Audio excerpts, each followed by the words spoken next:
Okay, I'm kind of losing it. I was talking to the camera for about, I think, 15 minutes, and I realized I hadn't had it on. Okay, first thing I want to tell everybody is when you buy gear, especially the 5-piece cooking gear, don't. They're a piece of garbage. You can do it cheaper and easier. You can get an old style canteen cup. This one's a World War II model. And it's a good one, and it's tight. Now there's many variations of this, made in China, made in France. It was widely copied. Even I have a few Soviet cups that are copied like this. Now, nice thing is this is a brass handle.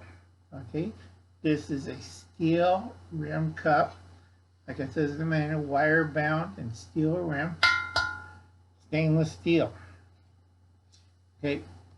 Old days in the military from the Civil War, these were called muckets or tin cups or boilers. Now, the big tin cups were called boilers. History-wise, this is a tin cup. Okay, 8 fluid ounces versus this. Okay, this is about a cup and a half or 2. Yeah, about a cup and a half. Okay, because it was designed to fit the new style water bottle.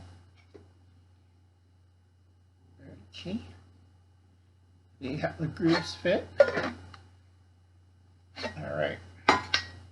So anyway, this was used as a boiler. So you boil your coffee, make your soup, heat water, and then you pour it into one of these. So you don't burn your lip doing this. Of course, over time, people didn't know about that and forget about it. Now, you could buy the US type, old stamp out, or solid steel type. This is UCCO. This is a later date. And this probably came in the late 60s, okay, as a replacement unit. Now, this one had a better blade, and it had a cast, I think, aluminum handle. This was solid stainless steel, and so was this one. But as the years gone by, and they, decreased the World War II one and replaced with these Vietnam era or worse. This one, I can't remember who contracted this one out, but it's, let's see, I have one forks US. They're all marked US, but they're also stamped with different company.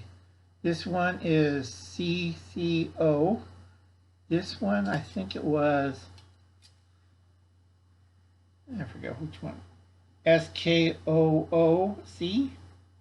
I think that's South Korea. And this one's US, Ohio.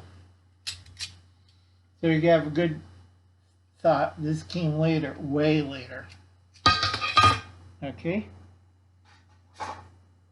Now, everybody in Australia knows what this is. This is a 3-in-1. It's got a can opener, bottle opener. Hold it onto your dog tags, and a little spoon. I like using these instead of P38. Now, with my camping gear, what I do is I replace all that with a more viable set. It only cost me $2 if I bought it at a camping goods store. I bought this set right here. Guess where? Garage sale, 50 cents. It has a can opener.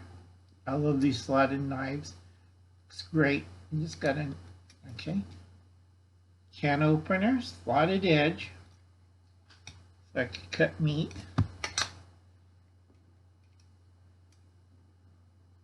Have a fork, nice fork. I like the rivets on these. This is a tablespoon. Reason why? They design it like this. So you can hang your spoon off the canteen cup.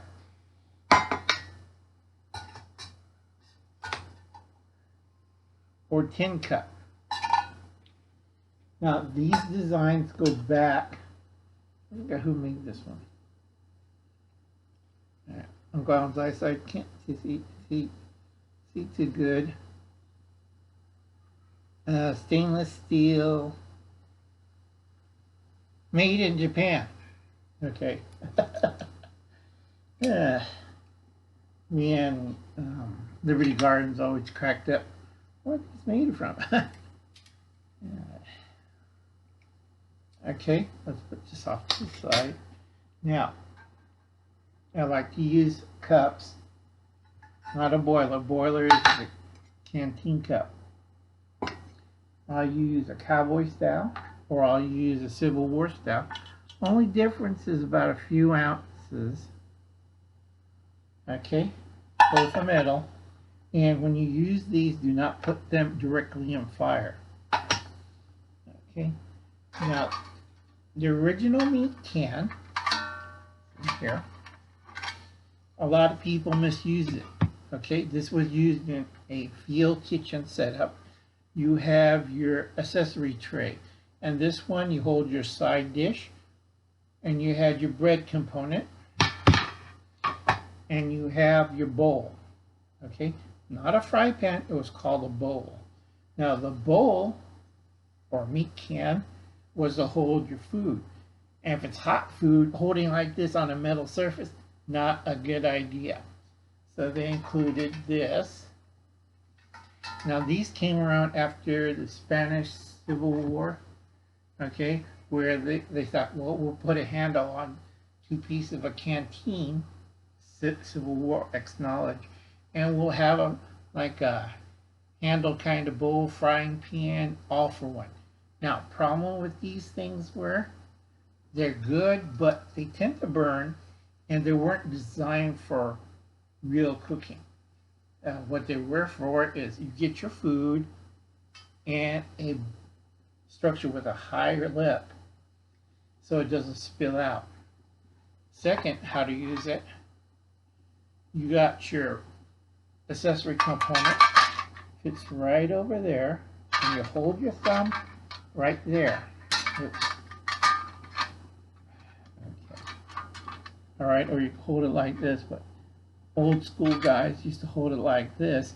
So you have your food right here, hot food, you have your bread component and your accessories, which is some kind of steamed vegetables. Okay, these were handy. Now, you can put this aside. This is more of a, you could use this as it is, as a tray. You get your cool stuff here, whatever dessert stuff, and there you go. Now, if you have to use this one for cooking, this is why I tell a lot of people, you get a branch about the same length to here, and they should have a slot right there so it holds it. See? You put it over the fire, even if the stick handle gets hot, you still have the wood component, and it'll keep it fairly cool.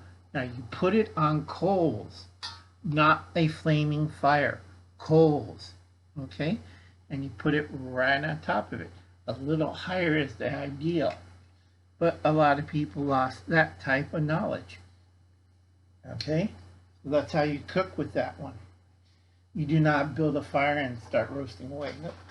Now you can do it on tin can cooking. That Uncle Alan has to show you a lot of you how to do that. It's more funnier too. Now, Uncle Alan's a little parched.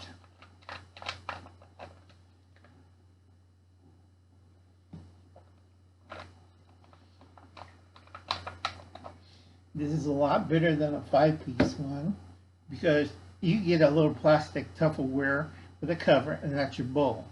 Easy as pie. Okay, let's put these off to the side.